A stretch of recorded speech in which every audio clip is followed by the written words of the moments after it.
Un dicton chinois dit que manger des radis en hiver et du gingembre en été éloigne le médecin.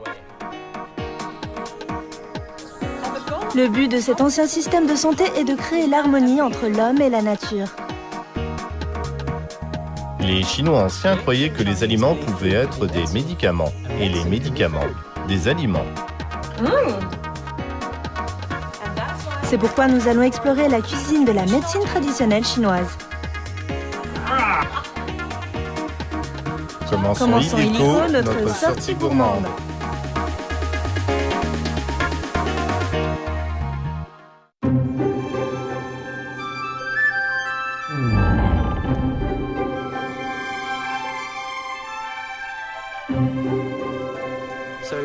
Nous sommes au Temple du ciel de Beijing. C'est en fait le plus grand bâtiment encore existant au monde consacré à l'adoration des cieux. C'est une vue absolument magnifique. Oui, en fait, c'est très instructif. Les anciens pensaient que le ciel était rond, donc le temple aussi, et que la terre était carrée. Oui, Donc ça a été conçu pour former un carré. oui. Waouh! C'est très symbolique. Ça évoque la solidarité entre l'homme et le ciel, non? Oui, J'imagine que l'homme se trouve entre le cercle et le carré.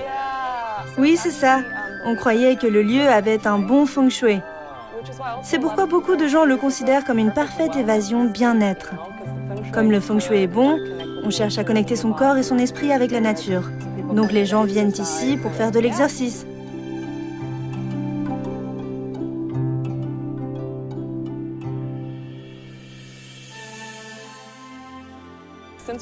Comme on est entouré de verdure, je voudrais des herbes chinoises. Très bien, ok, allons manger quelque chose de sain.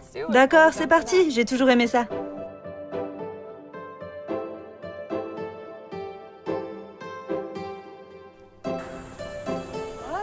Quoi? Où sommes-nous? On ne va pas au restaurant pour manger sain? Tu vois, il faut commencer par les bases, n'est-ce pas? Ah! On va rencontrer le président de l'Université de médecine traditionnelle chinoise. Il est très accompli dans son domaine. C'est un peu sucré, comme ceci, du jujube mi-séché. On classe les herbes chinoises en 5 goûts différents. Chacun correspond à un organe interne spécifique. Le cœur, le foie, la rate, les poumons et les reins. C'est ainsi que la médecine chinoise a construit sa théorie. Concernant la température, c'est une autre façon, non pas de décrire les herbes, mais de décrire comment le corps réagit aux stimulations extérieures. Froid et chaud, tiède et frais. Ce sont juste des degrés dans la chaleur, mais ça se propage dans différentes directions.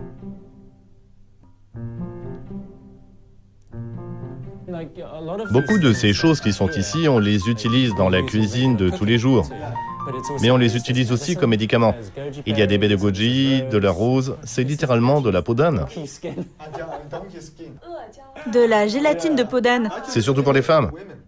Oui, on m'a dit ça. Aliments et médicaments peuvent être synonymes.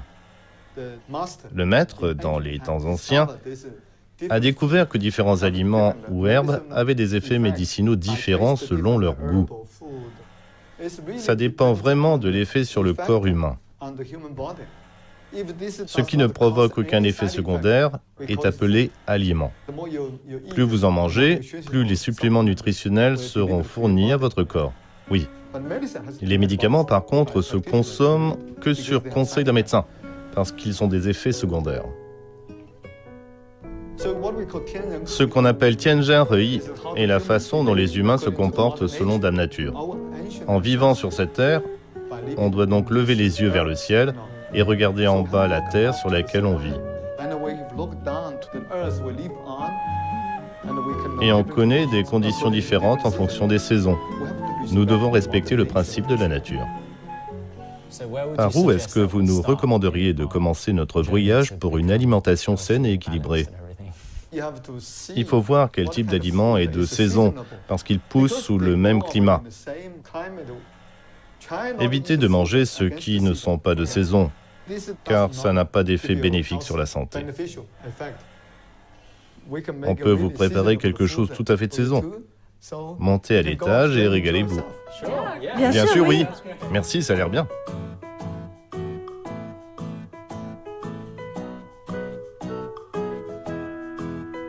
C'est pour manger? Laissez-moi vous présenter quelques choix alimentaires pour l'été. Très bien. Que faut-il faire? Tout d'abord, on en fait une boule. C'est à base d'igname de Chine. Ceci est à base de jujube. Ça nourrit la rate et aide à avoir de l'appétit en été. Oh, d'accord. Ensuite, vous pouvez mettre dans le moule. C'est comme faire des gâteaux de lune, n'est-ce pas? On pousse? Oui, poussez. C'est très bien. Bravo, c'est beau. On peut? Oui, mangez-le. C'est très bien. On peut grignoter des choses sucrées sans culpabilité. Oui, et c'est sain, non? Parce que c'est sain, oui. Ah, notre soupe de haricots mongo est prête. Goûtez-en. Ah, c'est ce que j'attendais. Oh, c'est ça. Mon père nous en faisait tous les étés. Ah, un souvenir d'enfance. Je pense qu'en Chine, on ne peut pas passer l'été sans haricots mongo. Oui, c'est sain et délicieux. Merci, c'est génial.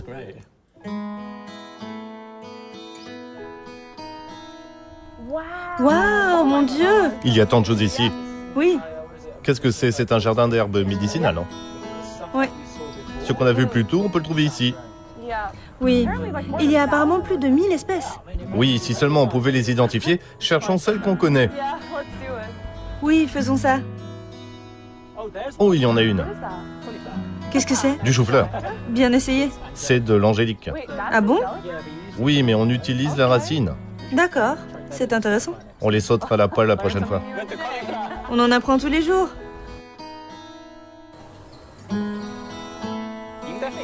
Absolument, ça se mange. Ah, la graine de lotus. Lorsque les pétales tombent, on peut faire sortir les graines. Je pense qu'on peut les manger crues ou les mettre dans une soupe. Oui, c'est vraiment délicieux. Oui. Du chèvrefeuille. C'est du chèvrefeuille? Oui, c'est pour détoxifier, D'accord. ainsi que pour évacuer la chaleur. Ok.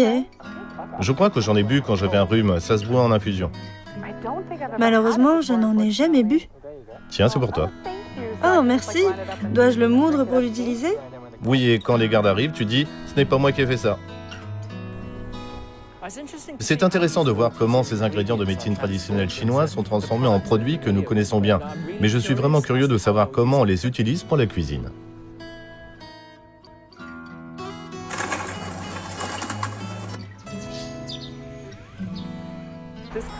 Cet endroit est essentiellement un restaurant dédié au bien-être qui combine médecine traditionnelle chinoise et délicieux repas. Non. Toujours ouverte d'esprit, je n'y ai pourtant jamais goûté non plus. D'accord. Cet endroit m'enthousiasme. Regarde ici, il y a ces sortes de judas où on peut voir certains des ingrédients de la médecine traditionnelle chinoise. Comme l'anis étoilé. Exactement. C'est cool. J'ai un ami que je veux te présenter aujourd'hui. D'accord. C'est un professeur et il exerce aussi la médecine traditionnelle chinoise. Bonjour. Bonjour, on parlait justement de vous. Bonjour, ravi de vous revoir. Mon ami Tenran et le professeur Wang. C'est l'un de mes restaurants préférés. Laissez-moi vous faire visiter. Volontiers, merci. C'est ce qu'on appelle un mur aux 1000 formules. Je vous recommande fortement de vous faire prendre le pouls d'abord, d'accord? Oh, d'accord. Bonjour. Bonjour. D'abord votre main gauche. En médecine chinoise, il y a en fait 3 types de pouls situés sur chaque poignet des 2 mains. Chaque pouls est en quelque sorte lié et interconnecté à des types d'organes du corps. Dans l'ensemble, il semble que vous manquiez d'énergie. Ah oui? Oui, vous semblez avoir un peu de stase hépatique et des carences de la rate. D'accord. Comment pouvez-vous dire mon état de santé juste en prenant mon pouls? En médecine chinoise, on établit des diagnostics de santé complets grâce à diverses méthodes. Observer, écouter, interroger et palper. On observe le faciès et le dépôt sur la langue. Par exemple, on écoute votre voix, on prend votre pouls. On pose une série de questions concernant votre santé. On se concentre sur les détails d'une manière hautement sensorielle. Je suis vraiment intéressé d'entendre quel genre de déficience tu as.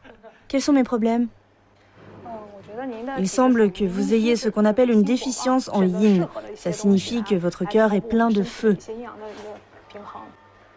Vous devriez manger plus d'aliments qui répondent à ce manque et rétablissent l'équilibre yin-yang dans votre corps. Vous devriez manger plus d'aliments qui renforcent la rate et nourrissent le cœur, comme les graines de lotus et l'igname. Vous pouvez choisir votre repas ici selon votre constitution et les besoins de votre corps.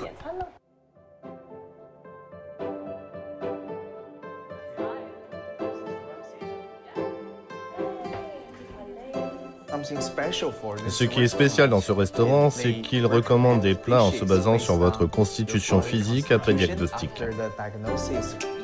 Y a-t-il quelque chose avec des graines de lotus que vous pouvez recommander? Oui, la soupe de canard aux graines de lotus et bulbes de lys. Oui, la graine au lotus est très appropriée pour l'été et c'est bon pour la rate et l'estomac. D'accord, c'est de l'aubépine. Ça a l'air plutôt cool. Ces boulettes d'aubépine, s'il vous plaît. Des morilles farcies à la purée d'igname de Chine. On essaie? Bien sûr. D'accord. Alors, ceci aussi, s'il vous plaît.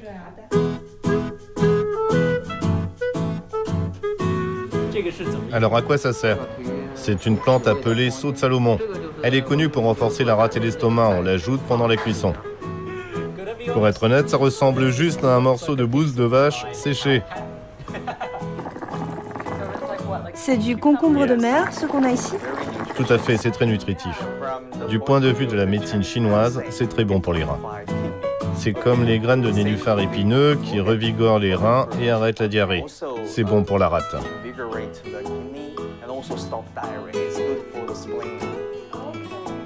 Ah, d'accord. Voulez-vous essayer? Bien sûr. Oh, c'est comme de la pâte à biscuits. C'est une sensation très agréable et cool. Celle-ci est la mienne et ça ne se voit pas vraiment. Le dernier plat, les boulettes d'aubépine. Oui, c'est magnifique. Ce sont des tomates? Dedans, c'est de la purée d'igname de Chine. L'igname de Chine est importante pour les reins, la rate et aussi les poumons.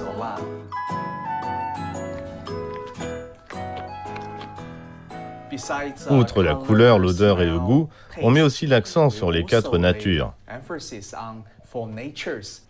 Ces dernières désignent les propriétés des aliments ou des médicaments. Par exemple, en matière de viande, l'agneau est de nature chaude. Le porc est de nature tiède. Mais le canard est de nature fraîche. Et certains sont de nature froide, comme certains fruits de mer, le crabe. En tant que praticien de médecine traditionnelle chinoise, comment voyez-vous les aliments lorsque vous dînez au restaurant ou commandez à manger? Tout d'abord, on mange selon ses goûts, bien sûr. Oui. On choisit aussi les aliments en fonction de son état corporel, comme l'âge, le sexe et l'état de santé.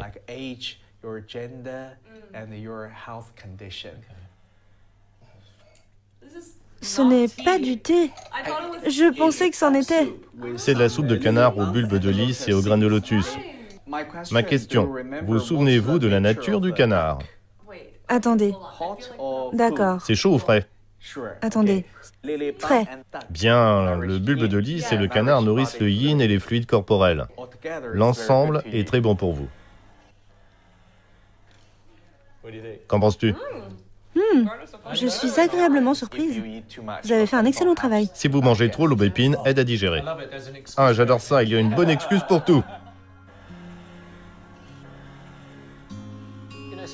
Tout ceci est en fait assez savoureux. Selon vous, quelle est la philosophie de ce type de régime basé sur la médecine traditionnelle chinoise? En Chine, on a un dicton qui dit que les gens considèrent la nourriture comme une priorité. En fait, dans la cuisine médicinale, les médicaments ou les herbes n'occupent seulement qu'une petite partie. On utilise donc davantage les propriétés naturelles des aliments pour, d'une part, satisfaire notre estomac et d'autre part, améliorer notre santé.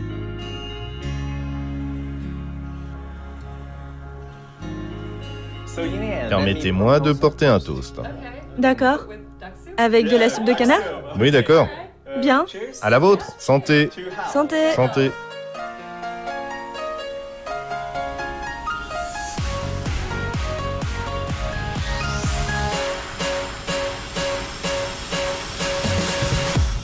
Cet endroit est incroyable. Oui, on le dirait sorti d'un film de science-fiction.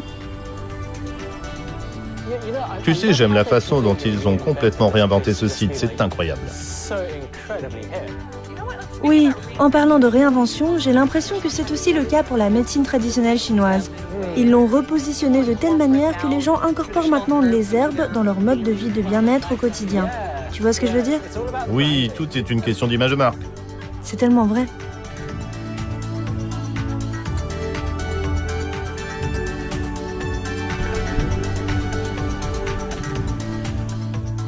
Ah, c'est un bel endroit ici. Oui, il fait beau. Oui, j'aime vraiment ça. Oh, qu'est-ce que tu bois? Tu en veux? Non, merci. Du thé au chrysanthème, c'est très bon en été. Ça aide à réduire les inflammations. Et j'ai ajouté des baies de goji parce que j'ai un déficit anti. Oh, regarde-toi. Eh oui. Eh bien, mon café me manque. En fait, je connais un endroit où je veux t'emmener aujourd'hui. Selon la médecine chinoise, c'est un café aux herbes. Ça ne sent pas comme dans un café. Non, parce que si tu lèves les yeux, regarde le plafond. Oui, je vois des chrysanthèmes. Des roses, des écorces d'orange séchées, des bulbes de lys. Oui, en fait, on en reconnaît beaucoup. Oui, bonjour. Quel type de café aux herbes recommanderiez-vous pour l'été? Le soin du corps se fait en fonction des saisons. En été, pour les hommes, je recommanderais un latte aux baies de goji ou d'écorce de mandarine. Pour les femmes, je recommanderais un latte à l'avoine et au curcuma ou bien à la cannelle. Comment faites-vous pour associer les graines de café avec la médecine chinoise? C'est assez étrange. Tout d'abord, nos herbes médicinales sont déjà préparées pour infusion. Il n'y a pas de nette distinction entre aliments et médicaments. On espère que vous pourrez nourrir votre corps tout en buvant du café. D'accord, on va prendre ce que vous avez recommandé. Alors, un latte chaud à l'avoine et au curcuma et un latte glacé aux baies de goji.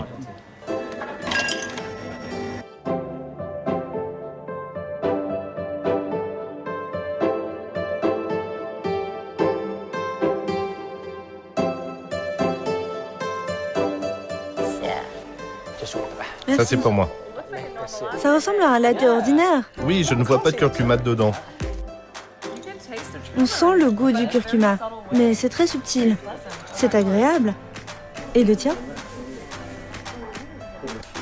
C'est comme un bon latte glacé. Je ne sens aucun goût d'herbe. Dans les pays occidentaux, ils aiment utiliser la cannelle comme exhausteur de goût. Oui, comme dans le vin chaud. Exactement. Mais elle présente beaucoup d'avantages pour la santé. Elle a également des propriétés anti-inflammatoires. C'est aussi un antioxydant naturel. C'est comme les baies de goji, c'est bon pour le système immunitaire. Oui, Je suis surpris parce que d'habitude, on en met dans le bouillon de poulet. oui, Ou on cuisine avec. oui. Mais on n'aurait pas pensé en mettre dans le café, c'est cool. Comme tu l'as dit, il y a cette nouvelle tendance chez les jeunes qui s'intéressent à la médecine traditionnelle. Et ce n'est pas comme moi avec ma petite gourde de thé. C'est la raison pour laquelle j'aime cet endroit. Ils font une combinaison avec quelque chose de super moderne comme la culture de la consommation de café. C'est très à la mode. My name is Professor Goji.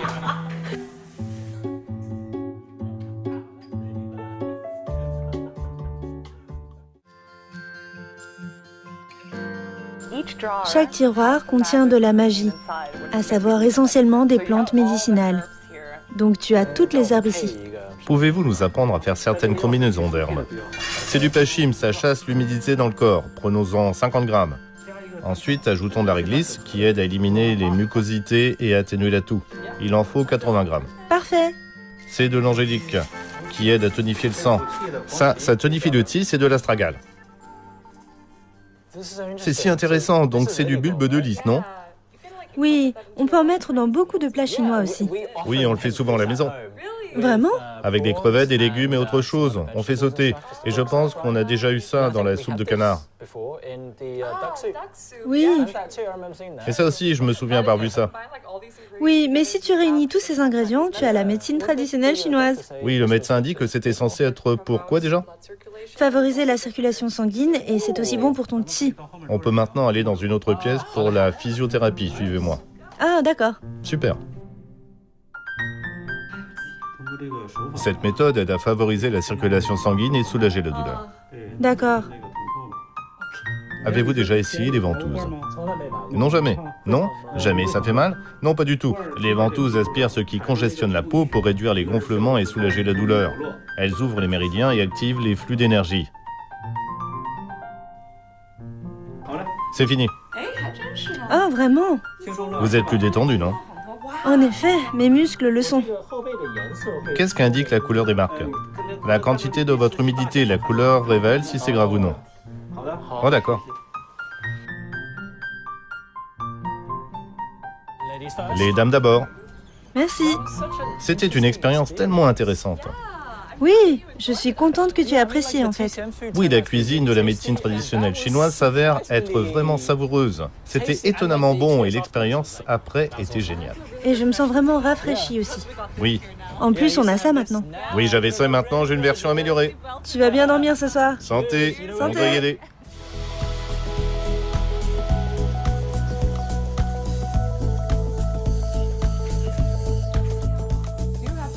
Où est-on? Que va-t-on manger maintenant? Je t'emmène à la rencontre d'un de mes amis. Il s'appelle Thomas. Il est docteur en médecine traditionnelle chinoise. Super. Lui et sa femme ont un jardin d'herbes. Derrière ce portail? Oui. Thomas, Oli. Hé! Ah mon Dieu! Ça fait longtemps! Salut Thomas, ça fait longtemps. Voici Eva. Eva, Thomas. Bonjour, ravi de vous rencontrer. Bonjour, enchantée également. Bienvenue. Ah, c'est tellement sympa. Mon Dieu, je ne pourrais vraiment pas dire quelles sont toutes ces herbes. Je n'ai pas vraiment compté, mais il y en a une centaine ici. Toutes sont médicinales et certaines aromatiques. Beaucoup le sont en fait. D'accord. Ah, merci. C'est une sorte de basilic. Oui, voilà. On l'appelle basilic sacré, oui. On en fait de merveilleuses infusions. Santé ou goûter? Oui, goûter. Vous avez déjà mangé un barbecue coréen? Oui, on enveloppe la viande avec. Oui, c'est de la peri. Le nom chinois est... Suziye. C'est surtout célèbre pour traiter le rhume et la grippe, mais aussi les intoxications dues aux fruits de mer. Venez par ici. Laissez-moi vous montrer quelque chose. Généralement, elles sont plus hautes. Et ça? Toucher, puis santé. C'est très citronné, oui. Il fait si chaud. Oui. Oui. Que diriez-vous d'un verre? Cueillez ce que vous voulez. Oh waouh, d'accord. Faites votre propre infusion, ce sera une petite expérience. C'est une première pour moi. Défi accepté. Oui.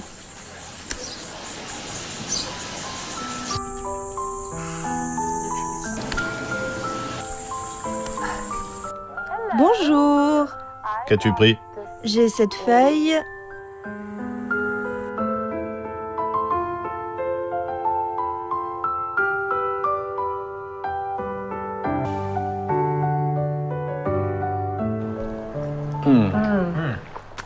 C'est rafraîchissant. Vous vivez comme ça tous les jours? Vous faites vos propres infusions? Exactement, la vie est belle, non?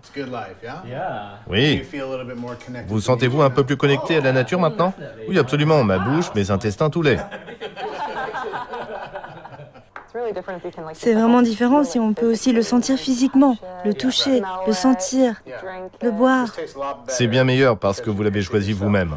Quand on le boit, on établit un lien plus profond avec la plante. Oui. Oui. Eh bien, trinquons à Dame Nature alors.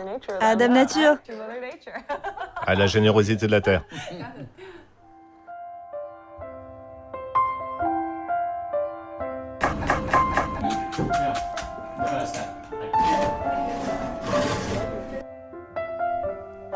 Je me souviens avoir lu des rapports sur de nombreux régimes comme le keto ou celui de l'homme des cavernes et en fin de compte, le régime alimentaire le plus sain est le méditerranéen. En médecine chinoise, on a ce concept appelé Daodi. C'est vraiment à l'intersection entre la génétique, l'environnement et l'interaction humaine. Et c'est la même chose avec l'alimentation. Il y a des gens en Afrique qui vivent d'aliments très simples, par exemple des graines et du sang. Vous et moi tomberions malades si on mangeait ça. Il n'y a pas que ce qu'on mange, mais aussi l'environnement. Oui, peut-être que je me trompe, mais avec la médecine moderne, c'est un médicament, une maladie, une cible. Pour moi, il n'y a vraiment qu'une seule médecine. Les gens disent qu'il y a la médecine occidentale ou la médecine chinoise. Si on pouvait maintenir cet équilibre en nous-mêmes et avec l'écosystème, ces approches dont tu viens de parler ne devraient être utilisées que rarement. D'accord.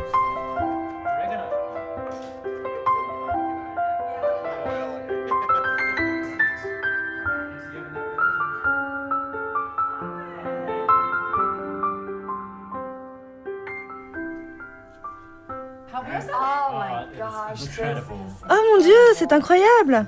Merci. Je pense que le plus étonnant, c'est que tout vient littéralement de là-bas. Oui, C'est naturel. vous êtes dans la nature, en train de manger la nature. En médecine chinoise, on a une longue liste d'herbes qu'on consomme comme aliments. Les utiliser en cuisine, c'est comme prendre des médicaments. Ce qu'on a ici, ce sont des betteraves qui sont rouges. D'accord? Et le rouge est la couleur du feu. D'accord. Ce qui serait l'élément feu avec le cœur. D'accord? Et donc, même si c'est l'été et qu'il fait chaud, il fait aussi très humide. Donc on a besoin de cette chaleur pour transformer l'humidité. C'est bon, vous avez essayé? Alors, qu'est-ce qui t'a amené à Beijing pour aménager ce jardin d'herbes? Son idée était de faire un jardin pédagogique. C'est parce que quand des amis venaient, il leur demandait d'où provenait telle tomate ou tel légume, et ils répondaient du supermarché. C'est ce que je ressens aussi, oui. Vraiment, ça aura un impact positif sur les enfants, leur compréhension de leur place dans l'écosystème et leur conscience de la nécessité de protéger l'environnement. C'est juste incroyable quand je les vois émerveillés en travaillant avec les herbes. Même en communiquant simplement avec elles, en les sentant et en les touchant, c'est ce qu'on fait. On relie les gens avec la nature de cette façon. Mais on ne peut pas être séparé de la nature. Quand on essaye de le faire, on crée une situation malsaine pour nous-mêmes. Et du point de vue de la médecine chinoise, il faut vraiment rester connecté à cette partie de ce que nous sommes, qui appartient à ce système plus vaste. C'est triste à dire, mais je réalise vraiment que j'ai été personnellement si déconnectée d'un environnement naturel. Quand on vit en ville, on est occupé par son travail, on a ses occupations quotidiennes et on ne va plus vraiment au grand air, vous savez. Marcher pieds nus sur la terre, je n'ai pas fait ça depuis des années. Oui, pareil. C'est vraiment agréable de réaliser ce que la nature vous rend en retour. On se sent tellement en paix avec soi-même.